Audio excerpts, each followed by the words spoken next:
What's up, guys? This is Heiss, and the day that this posts is pretty much Christmas time. If you celebrate, particularly over in Europe, I'm planning on posting it on the 24th. My family starts celebrating early. I know many do as well, but the touchstone that I really have with Christmas always comes down to model trains. And not just model trains, but specifically toy trains. We've talked a lot on the channel about these models that are behind me, the SN3 little models that I love. But those go on a layout, they go in a handcrafted scene, that sort of thing. Christmas time always makes me think of my favorite Christmas tradition, which is a Lionel train set around the Christmas tree, which also made me think about Lionels, and that's kind of why we're doing this video. But in order to truly understand and appreciate Lionel stuff, we need to go downstairs. I shouldn't be filmed up here. And yeah, let's go do that.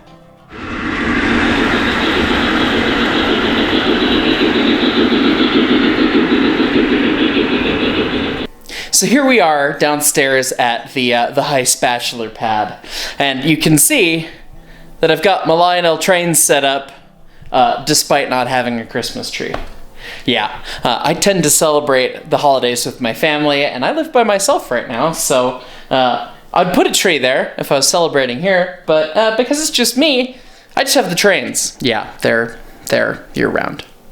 It's a bachelor pad, come on. But we can see, we've got a couple little loops of Lionel fast track and some locomotives, including one that's not mine.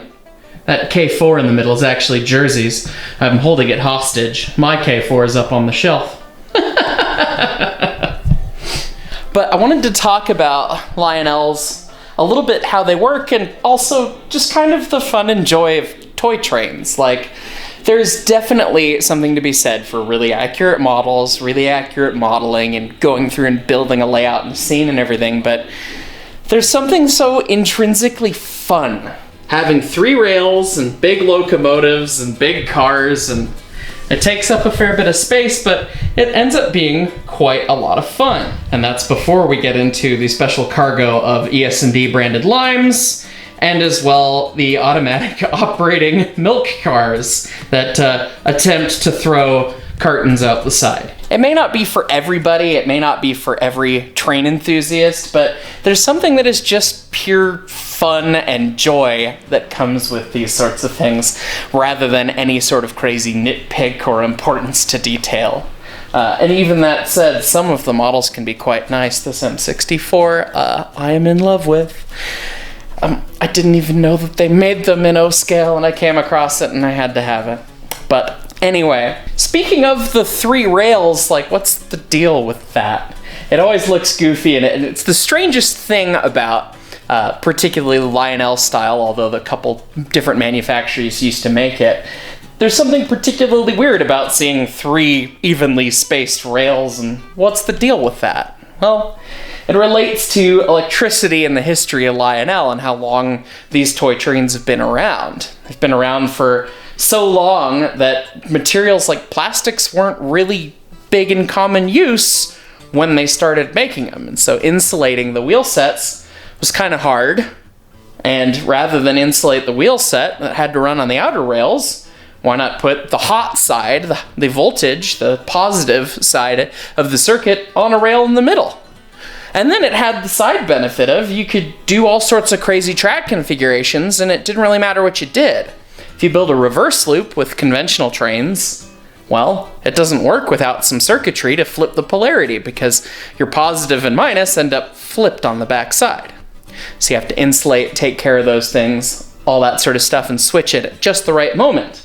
Otherwise, you'll get a short. This is also partially because conventional model trains have a positive and minus DC setup.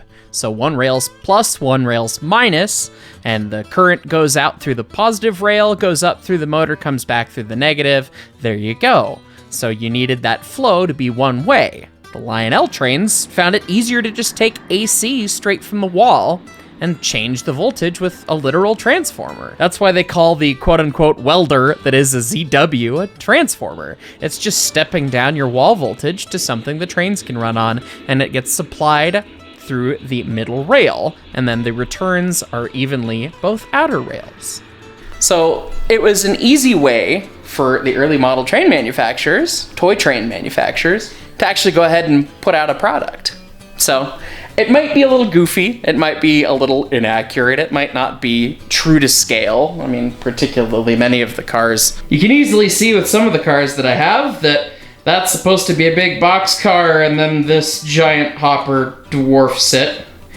There is a difference between O27 and O. Some pieces of kit might be significantly more toy train-y than others. If we take a look up close at this M64, however, you'll see that it's beautifully detailed, beautifully accurate, and just a beautiful locomotive. It's a shame that they cut them all up. So you can have a lot of fun and beauty in this scale. And perhaps most importantly to me, this is what got me into railroading. This was my start. If you watch the 100K special video that Midland put together, along with many of the other group from the Discord, I started with toy trains. My granddad had Lionel in his basement, the goofy 3-rail track and all that stuff, and lots of Pennsylvania Railroad engines, because that's where he was from. He loved the Pennsylvania Railroad and the Rio Grande stuff. And so here I am, an adult, living my own life, doing my own thing, and I've got Pennsylvania Railroad coaches behind a Rio Grande engine and a couple more Penzi engines over there. So it just goes to show you that everyone's connection and starting point with this stuff is different. For me, it started early. I was 2 years old, saw the Lionel layout and was like, that. And then I've basically been going, yes, that, for the rest of my life since then. Everyone's touchstone and beginning with this hobby, whether it's real or model or digital or whatever, is different and important. I hope you liked a little bit of technical explanation behind AC power versus DC power and why we have the third rail here in Lionel land. And I hope you also enjoyed and understand the value and the fun of this stuff. A lot of people will look down at Lionel and say that it's just toys and stupid and it's not the right thing, but there's something to be said for some good old-fashioned fun. There's also something to be said for basically playing with a welder for a train controller.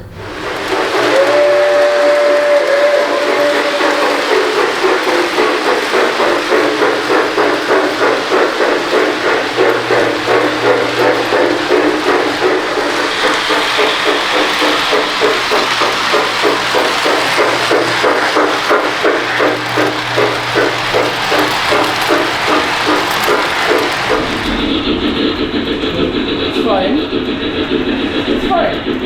Look at the toy trains. Yeah, I can't look it up more. There will be a next time. Oh, there we go.